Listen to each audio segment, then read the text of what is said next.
Hello friends, स्वागत है आप सभी का खुशबू एकेडमी में। आज फ्रेंड्स हम आपको इसमें बताने वाले हैं छंद के बारे में। छंद किसे कहते हैं, ठीक है, छंद की क्या डिफिनेशन होती है। जैसे कि फ्रेंड्स आप सभी लोग जानते हो, मैंने आपको रस बता दिया, ठीक है, रस अलंकार मुझे बताना है। तो आज जो आपकी टॉपिक है छंद है, इसके बाद मैं आपको अलंकार बताऊंगी। तो देखिए फ्रेंड्स, अगर आपको रस में कहीं भी कुछ प्रॉब्लम हो, कहीं से कुछ ना समझ में आ रहा हो, तो आप लोग कमेंट के माध्यम से हमसे पूछ सकते हैं और आपकी कोई भी समस्या होगा उसकी ज़रूर मैं समाधान करूँगी। कैसे भी करके मैं आपको उसको ईजी से ईजी लैंग्वेज में मैं आपको बताने की कोशिश करूँगी ताकि आपको जल्दी से समझ में आ जाए। तो देखिए आज का टॉपिक है आपका छंद। छंद किसे कहते हैं, तो पहले हम छंद की आपको छोटी सी डिफिनेशन बता देते हैं। देखिए छंद जो है ना, छंद शब्द संस्कृत के छिदी धातु से बना है। छिदी का अर्थ है ढकना। छिदी का अर्थ क्या होता है, ढकना होता है, अर्थात आच्छित करना। सर्वप्रथम जो छंद की चर्चा हुई थी ना फ्रेंड्स, वो कब हुई थी, तो वो ऋग्वेद में आई है। छंद की चर्चा जो है सबसे पहले ऋग्वेद में आई है। और जो है छंदोग्य उपनिषद में कहा गया है कि देवताओं ने मृत्यु भय से अपने अर्थात अपनी अथवा ये जो मृत्यु से जो अपने भय अर्थात अपनी कृतियों को छंद में ढक लिया था, तो मृत्यु से बचा लेते। अतः ये कहा जा सकता है कि जो छंद है, छंद वह सुंदर आवरण होता है जो कविता कामिनी के शरीर को ढककर उसे सौंदर्य में वृद्धि करता है। छोटी सी डिफिनेशन में आपको बता, छंद शब्द जो है छद धातु से बना है, जिसका अर्थ होता है खुश करना। ठीक है, क्या होता है, खुश करना। नेक्स्ट हम बात करेंगे कि छंद का दूसरा नाम क्या है। तो छंद का जो दूसरा नाम है वो होता है पिंगल। क्या होता है फ्रेंड्स, छंद का दूसरा नाम पिंगल होता है, जो कि इन्हें के नाम से कहा जाता है। जो ऋषि पिंगल थे, इनके नाम से इसे पिंगल के नाम से जाना जाता है। छंद शास्त्र के प्रेरता माने जाते हैं। ठीक है, अक्षरों की संख्या का क्रम, मात्रा, गणना तथा यति गति से संबंध विशिष्ट नियमों से नियोजित पद रचना ही छंद कहलाती है। ठीक है, छंद का जो है फ्रेंड, छंद का सर्वप्रथम उल्लेख ऋग्वेद में मिला है और छंद का अर्थ होता है बंधन। ठीक है, छंद का अर्थ क्या होता है, बंधन होता है। ठीक है, छंद जो है बंधन युक्त पद की रचना को कहते हैं छंद। छंद कितने प्रकार के होते हैं, तो छंद फ्रेंड्स 6 प्रकार के होते हैं। ठीक है, छंद के जो अंग होते हैं कितने होते हैं, 6 प्रकार के होते हैं। कौन कौन से होते हैं, पहला होता है वर्ण मात्रा। पहला जो छंद के 6 भाग में आपको बताऊंगी, वर्ण मात्रा हो गया, सेकंड है पद चरण हो गया, फिर यति विराम है, फिर गति लय है, फिर तुक है, फिर गण है। ठीक है फ्रेंड्स, कहीं कहीं आपको लघु गुरु भी बताया गया है। ठीक है, ये लघु गुरु भी बताया गया है और ये सभी जो हैं मैंने आपको इसके अंग बता दिए। तो फ्रेंड्स देखिए, पहले मैं वर्णमाला की बात कर लेती हूँ। वर्ण मात्रा क्या होता है, तो देखिए जो ये वर्ण मात्रा है ना फ्रेंड्स, ये 2 प्रकार के होते हैं। पहले ह्रस्व स्वर और दीर्घ स्वर। ठीक है, 2 प्रकार के स्वर होते हैं। ये जो वर्णमाला है, मैं पहले आपको इसके बारे में पूरा बता देती हूँ अच्छे से। देखिए जो वर्णमाला में वर्ण को ही अक्षर कहते हैं। यह छोटी सी ध्वनि होती है जिसे खंडित नहीं किया जा सकता है। इसे 2 भेद में बांटा गया है, ह्रस्व स्वर और दीर्घ स्वर। देखिए फ्रेंड्स, जो ये होता है ना आ ई उ अंग री, ये जो होता है 4, इसमें क्या होता है, 1 मात्रा मानी जाती है। ठीक है, और जो दीर्घ स्वर होते हैं उसमें 2 मात्राएं मानी जाती हैं। जिन वर्णों के उच्चारण में ह्रस्व वर्ण से दुगुना समय लगे वे दीर्घ वर्ण कहलाते हैं। जैसे कि आ ई उ ए औ। इन सभी में क्या फ्रेंड्स, इसकी जो 2 मात्राएं मानी जाती हैं, इन्हें गुरु की भी संज्ञा दी जाती है। ठीक है, इन्हें किसकी संज्ञा दी गई, सिर्फ गुरु की संज्ञा दी गई है। और इसका जो चिन्ह होता है वो ये होता है। इसका चिन्ह क्या होता है फ्रेंड्स, ये इसका चिन्ह होता है। ठीक है, अब हम बात करेंगे मात्रा की। मात्रा क्या है, ठीक है, इसी में मैं आपको मात्रा बताती हूँ। ठीक है, मात्रा क्या है, तो देखिए किसी स्वर के उच्चारण में जितना समय लगता है उसे मात्रा कहते हैं। छंद शास्त्र में मात्रा को कई संज्ञाएं दी गई हैं, जैसे माता, मत, कला, कल।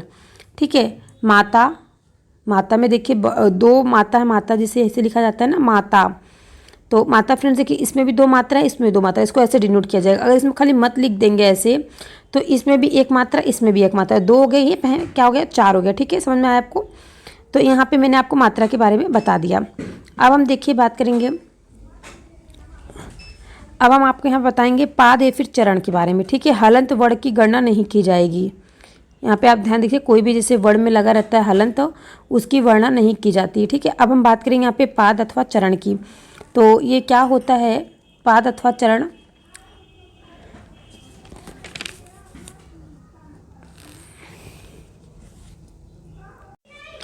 तो चलिए फ्रेंड्स, अब हम बात करते हैं पाद अथवा चरण की। तो प्रत्येक छंद में 4 चरण होते हैं और कुछ छंद में क्या होते हैं 6 चरण भी होते हैं, उसे कुंडलिया कहा जाता है। तो ये रहा आपका पाद या फिर चरण। अब हम बात करेंगे यति किसे कहते हैं। यति यानी विराम। देखिए, छंद पढ़ते हुए कहीं रुकना पड़ता है, उसे यति या फिर विराम कहा जाता है। वहाँ पर ये जो चिन्ह का यूज़ किया जाता है फ्रेंड्स, देखिए ऐसे चिन्ह का यहाँ पे यूज़ किया जाता है, ठीक है। तो देखिए, जहाँ छंदों को पढ़ते समय कई स्थानों पर क्या होता है विराम लेना पड़ जाता है, तो उन्हीं विराम स्थलों को यति की संज्ञा दी जाती है, ठीक है। यहाँ नियमित वर्णों अथवा मात्राओं पर यति लागू होती है। अब हम बात करेंगे नेक्स्ट गति। गति किसे कहते हैं। गति अर्थात इसको लय भी कहा जाता है। छंदों को पढ़ते समय एक प्रकार की प्रवाह धारा की अनुभूति होती है, जिसे गति कहा जाता है, ठीक है। अब हम बात करेंगे तुक किसे कहते हैं। तो देखिए, तुक किसे कहते हैं। तुक मैं आपको बताऊं, देखिए जो छंदों को पदांत में जो अक्षरों की समानता पाई जाती है, ठीक है। अक्षरों की समानता कब पा जाएगी, पदांत में, पद के अंत में, ठीक है। पद के अंत में, पदांत में जब जो क्या पाया जाएगा, अक्षरों की समानता पाई जाती है, उन्हें तुक कहते हैं। तुक 2 प्रकार के होते हैं, तुकांत और आतुकांत, ठीक है। तुकांत कितने प्रकार के होते हैं, तुकांत और आतुकांत, ठीक। अब हम बात करेंगे, देखिए तुकांत किसे कहते हैं। तुकांत जो होता है ना, तुक वाले छंदों को तुकांत कहते हैं और तुकहीन छंदों को क्या कहेंगे, अतुकांत कहेंगे, ठीक है। अब हम नेक्स्ट बात करेंगे गढ़ किसे कहते हैं। गढ़ क्या होता है। तो देखिए, गढ़ क्या होता है, लघु गुरु के क्रम को बनाए रखने के लिए गणों का प्रयोग होता है। गण क्या होते हैं, 8 प्रकार के होते हैं। वार्णिक छंद की विशेषता होती है इसमें, ठीक है। वार्णिक क्या होता है, व्रत में लघु गुरु के क्रम को बनाए रखने के लिए गणों का प्रयोग होता है। 3 वर्णों के समूह को गण की संज्ञा दी गई है। गणों की जो संख्या होती है वो 8 होती है और ये यगड़, मगड़, तगड़, रगड़, जगड़, भगड़, सगड़, ठीक है। ये 8 प्रकार के, इनके लिए एक सूत्र की व्यवस्था दी गई है, जो कि मैंने आपको बता दिया, ठीक है। अब हम बात करेंगे इसके आगे गढ़ होते क्या हैं, ठीक है। गढ़ होते क्या हैं उसके बारे में हम चर्चा करेंगे। तो चलिए हम आगे बढ़ते हैं, गढ़ के बारे में बात करते हैं। यहाँ पे देखते हैं गढ़ क्या होते हैं। देखिए, गढ़ मैंने आपको ही बताया ना, यमातारा, यमातारा, भान, सलगा, ठीक है। मतलब यगड़ से यमाता, मगड़ से मतारा, तगड़ से तराज, रगड़ से रजाभा, जगड़ से जभान, भगड़ से भानस, नगड़ से नसल, सागड़ से सलगा, ठीक है। तो ऐसे फ्रेंड्स देखिए क्या होता है, देखिए यहाँ पे यगड़ है ना, तो यहाँ पे जो आपको मात्रा नहीं दिख रही, यहाँ पे मात्रा होती है, माना जाता है ऐसे, माँ तारा। तो यहाँ पे देख रहे हैं ना, यहाँ पे जैसे मात्रा को कैसे काउंट किया जाएगा, ठीक है। तो यहाँ पे ऐसे जिसको वर्ड को बोलने में कम टाइम लगता है उसको हर्ष स्वर बोलते हैं। दीर्घ स्वर जहाँ पे होगा वहाँ पे ऐसे करके काउंटिंग की जाएगी, ठीक। अब हम बात करेंगे नेक्स्ट, निम्न शब्दों में से कौन सा गढ़ है।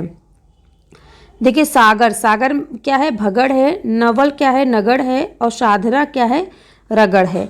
छंद के जो भेद होते हैं ना फ्रेंड्स, 3 प्रकार के होते हैं। छंद के जो भेद होते हैं वो कितने प्रकार के होते हैं, वो 3 प्रकार के होते हैं। कौन कौन से होते हैं, देखिए मैं आपको बता दूं, इसमें क्या होता है, उसके आगे 2 अक्षरों को मिलाकर लिख लेने से अभीष्ट गण का रूप निकल आएगा।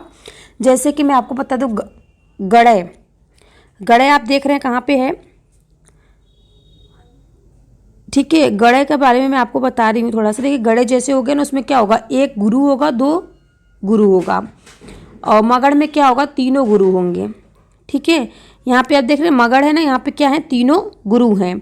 इसको मतलब गुरु मांगा गया है, उसको लघु माना गया है। इसको लघु पढ़ते हैं इसमें, और ये जो होता है ये सिंबल, इसको गुरु पढ़ते हैं। गुरु का मतलब क्या होता है, ये मतलब बड़ा है, इसमें 2 नंबरिंग है, ठीक है।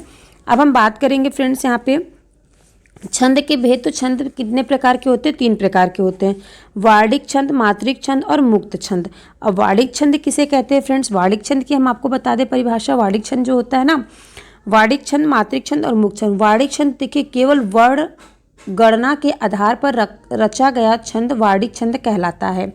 इन छंदों में क्या होता है, वर्णों की जो संख्या और नियम का ध्यान रखा जाता है। जैसे चाहे जो करो शरण शरण तिहारे है, तो इसमें क्या है फ्रेंड्स, 15 वर्ण दिए गए हैं, ठीक है। कितने वर्ण दिए गए, 15 वर्ण, मतलब वार्णिक छंद धनाक्षरी हैं। अब नेक्स्ट हम आपको बताएंगे किसके बारे में, मात्रिक छंद के बारे में। मात्रिक छंद किसे कहते हैं, देखिए मात्राओं की गणना के आधार पर जिस छंद की रचना व्यवस्था होती है उसे ही मात्रिक छंद कहते हैं। जैसे मैं आपको बता दूं, इन छंदों में क्या होता है ना, इन छंदों में मात्राओं की समानता के नियम का पूरा पूरा ध्यान तो रखा जाता है, लेकिन क्या होता है, किंतु वर्णों की जो समानता पर ध्यान नहीं रखा जाता। तो ऐसे छंद क्या होते हैं, मात्रिक छंद कहलाते हैं। जैसे कि मैं आपको बता दूं, राम नाम सुंदर करतारी, संशय विहग उड़ावन हारी। तो इसमें फ्रेंड्स आप लोग एक बार अपनी नोट्स बुक लिख लीजिएगा, लिखने के बाद बताइए उसमें कितनी मात्राएं आ रही हैं। लघु गुरु दोनों मात्राओं को आप लोग काउंट करके बताइएगा दोनों को, ठीक है।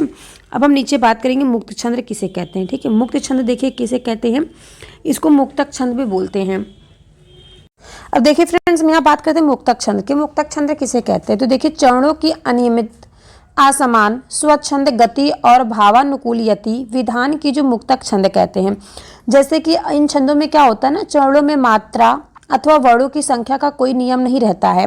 इसमें केवल पद का प्रवाह अपेक्षित होता है। पंडित सूर्यकांत त्रिपाठी निराला से लेकर के कवि नई कविता तक हिंदी कविता में इसका अत्यधिक प्रयोग होता है।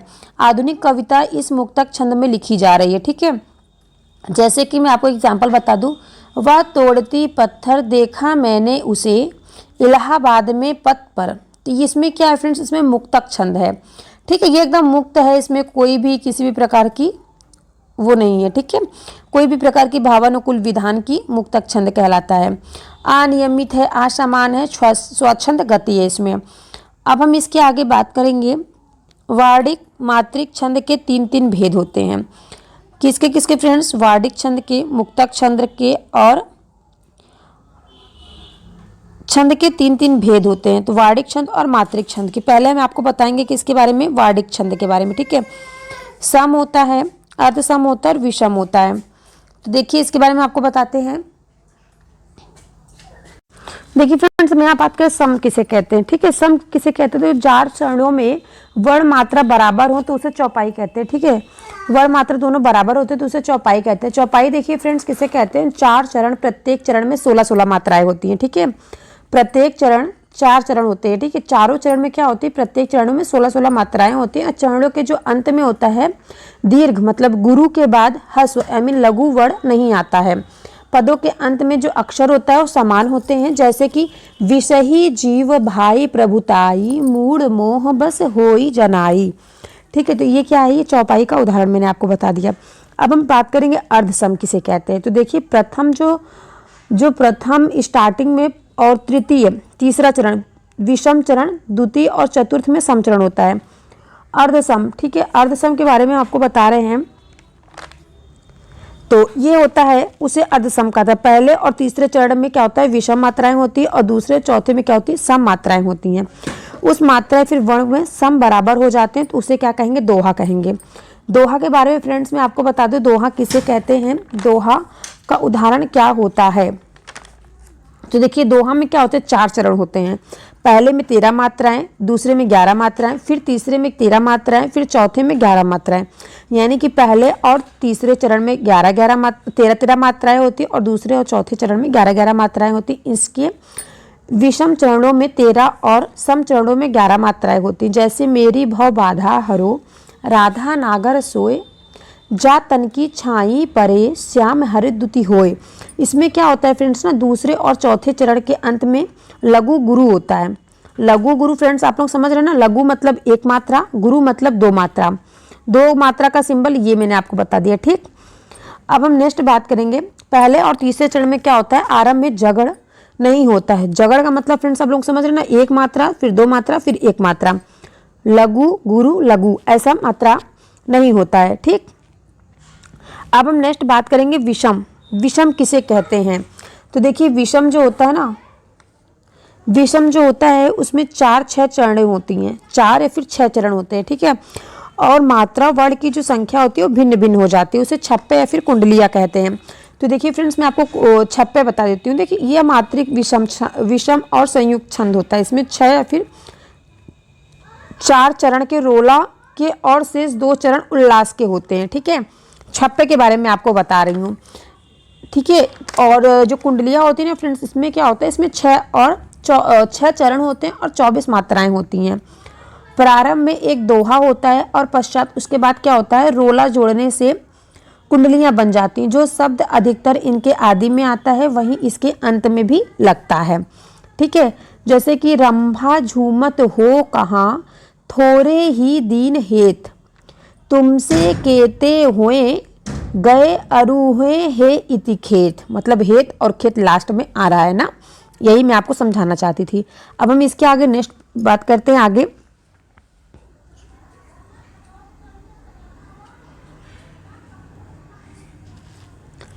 देखिए फ्रेंड्स, हिंदी में कुछ जो प्रमुख छंद होते हैं, ठीक है, इसके बारे में आपको कल बताऊंगी नेक्स्ट वीडियो में।